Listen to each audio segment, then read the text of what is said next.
Since you will never enjoy to remain in a hospital for 1 month, never enjoy to be in a church house with that kind of sickness, which is that kind of sin, and still remain comfortable. We feel comfortable in a church house, but we don't feel comfortable to remain in the hospital.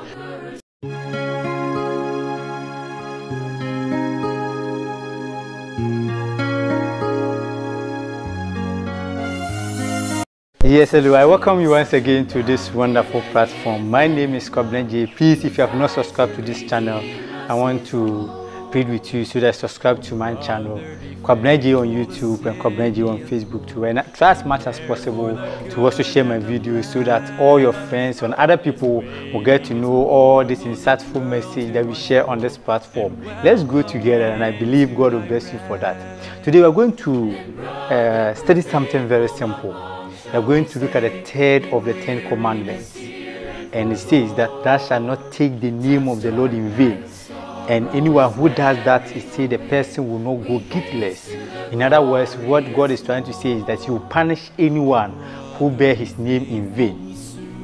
You know, if you come to the name of God when you were young, there are so many instances. Our parents and the elderly ones will tell us, don't mention the name of God just like that, because at first when our toe hits a stone, we say Jesus. When our foot falls, we say Jesus. Anything that happens, we mention the name of Jesus. And they used to tell us, don't mention the name of Jesus like that, because when you try to do that at the time of need, if you call God, and God will not be able to come because He knows that you have been praying with His name.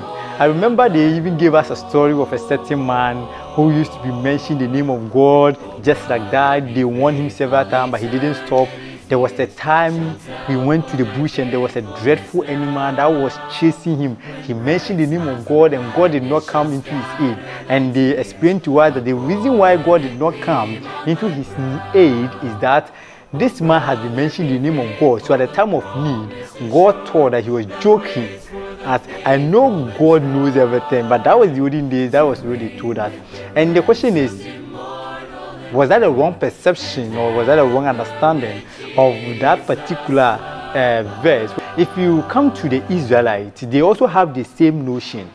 Because you know that those of us who have studied Hebrews more, we know that for them, because they didn't want to just mention the name of God, because they thought the name is so sacred. Instead of them calling him Yahweh, they decided to call him what? Adonai is what they decided to call him, which is Lord, because they thought that the name of God is so sacred that they can't play with the name.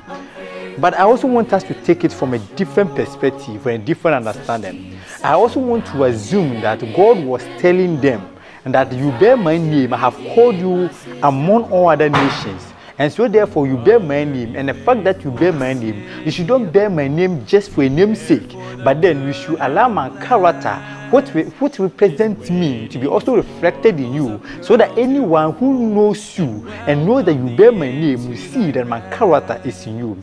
Don't forget that there were so many instances God told the Israelites something that they misunderstood it, and that is why when Jesus Christ came into this world, He was doing a lot of things the Pharisees didn't understand, and they were trying to find so many ways to argue with Him that He was doing things which was not right, to the extent that Jesus Christ had to tell them that I am the originator. I was there when everything was planned. So therefore, whatever you are talking about, I am the master of it. Since I have it in my hand, I am to be able to tell you when and how you should be using them, which means that there are certain things they didn't understand. Jesus Christ came and made certain things clear. So I'm thinking that God was also telling them that all the other nations around you who know that you bear my name should be able to see my character in you, should be able to see who you mean, should be able to come to me because of you. So therefore, if you bear my name and you do any other thing that goes contrary to my character, it means that you go unpunished, which means that I will let you face the consequence of your deeds.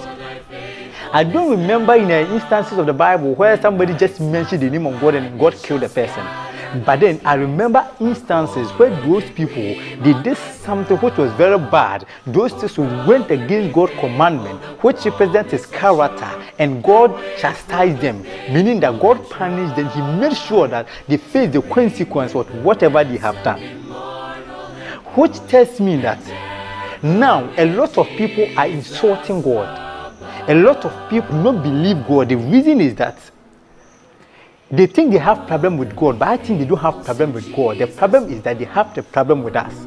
Because the very people who serve as a mirror, for them to see God through us, we are now opaque, and they cannot see God through us. And because they can't see God through us, they think God doesn't exist.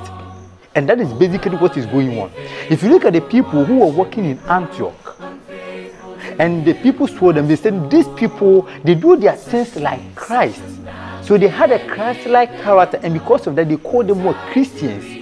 If you come to Ghana, they call Ghana a Christian country.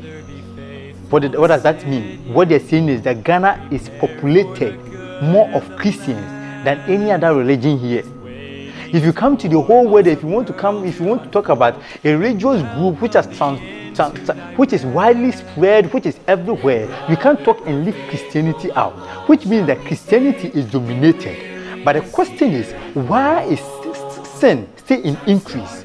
Why are other things which were supposed to be kept still in control? Even in the churches, in our church house, why is it that if we bear the name of Christ, people don't come to the church and see Christ's character and see God's character, God's commandment reflecting in us? Which tells me that there are many of us who claim to bear the name of God, but we bear it falsely. And God says those of us who bear the name of God falsely will never go unpunished.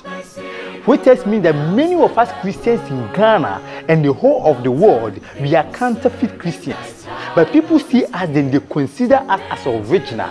So there are much expectation they are looking for us, they don't get. And because they don't get, they think God doesn't exist. Let's imagine, if you go to our parliamentary houses, if you go to our ministries or other companies or other places, all Christians are there, but sin is in increase. Corruption, bribery, and all other selfish things are in increase over there. The question is, why are those things going on? It is because we are counterfeit Christians. And that is why God said in Matthew chapter 15 verse 8, that these people draw near to me with their mouth. With their lips they honor me, but their heart is far away from me. Christians of today are Christians with just our mouth, are Christian on just our lips. We just tell people we are Christian, but truly we are not Christians. Why we sin? Why we gossip? Why we fornication? Why we adultery? Why we all those things go doing in the church? Because there are pastors which sleep with church members. There are choristers who sleep with each other. There are other things, insult, gossip, everything is in the church. Why? I strongly believe that you will tell me that the church is a hospital, and that everybody is coming there for healing.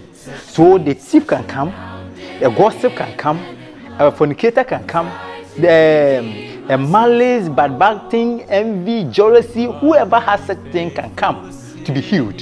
But my question is, will you go to a hospital to be healed, or to be continuing to be who we are? We go to hospital to be healed. We don't go to the hospital to stay sick. We don't go to the hospital to remain in the same condition we were. If you are sick of malaria, or if you are sick of fever, if you are sick of any other kind of disease, you go to a hospital. The first month there is no change. The second month there is no change. 1 year there is no change. Will you continue to be in that hospital? The answer is absolutely no, because you know that that hospital has nothing good to offer, and you will not also recommend that hospital to any other person, because you know that that hospital doesn't have the power to heal, doesn't have the mechanism or the other things to treat their patients, so therefore you not recommend. So the question is, if you are Christians and we are saying that, okay, you are a thief, then you came to the church. Why have you been in the church for over 1 year now, but you are still a thief? Why have you been in the church for over 2 years now, you are still a gossip? Why have you been in the church for 7 years now, 10 years now, you are still a prostitute? Why? Are you telling the world that God does not have the power, the transformative power to change you, to change your character, to mold you and make you the kind of person He's looking for? That is what you are telling the world. And that is the main reason why we go out there to go and preach to people.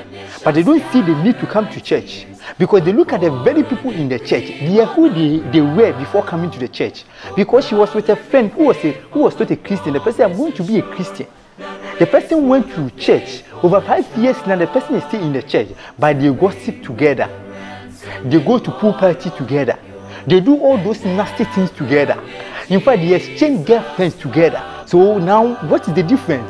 If you are telling the person to come, now what is the difference? What is going to be the new thing? What is going to change in the person's life? That is the main reason why some people don't feel comfortable to come to the house of God. For them to come and remain who they are, it means that it is better for them to enjoy their life out there. So that is the picture, and that is why God is saying that anyone who bears his name falsely will be punished. The reason is that we are giving people a wrong picture of him. We are misrepresenting his character before people. So my question to you now is that, are you a Christian? Are you whom you say you are? Are you whom people see you to be? What you tell people, is it an embodiment of you, or you are something something else? They're different from the caliber of people you picture out there. Do introspection, you know yourself better. If you're giving picture out there who you are not, then my brother, I'm telling you that it is better you change, either to go out and say that I'll never be a Christian, or you say that, Father, I want to avail myself. Because we are giving a false accusation. We are letting people know that God doesn't have a power. But what you're behaving is like a patient who has gone to a hospital. When their prescription comes and they give to the patient, and the patient just hid the medicine, and just after nobody is around, he throws it away. The patient will continue to be sick because he's not medication. And that is exactly what we are doing. We go to church, but the medication that is to transform us, the medication that is to change us, we don't do it. Because who has ever go to the church and have never heard anything about his weakness? We all hear. They preach to us every day. Now the word of God is even rampant on radio station, on television set, everywhere the word of God is there. No matter what, we have your portion in it. But we have decided to enjoy in sin. My brother, my sister, since you will never enjoy to remain in a hospital for 1 month, never enjoy to be in a church house with that kind of sickness, which is that kind of sin, and still remain comfortable. We feel comfortable in a church house, but we don't feel comfortable to remain in the hospital. My brother, my sister, thou shalt not bear the name of the God in vain.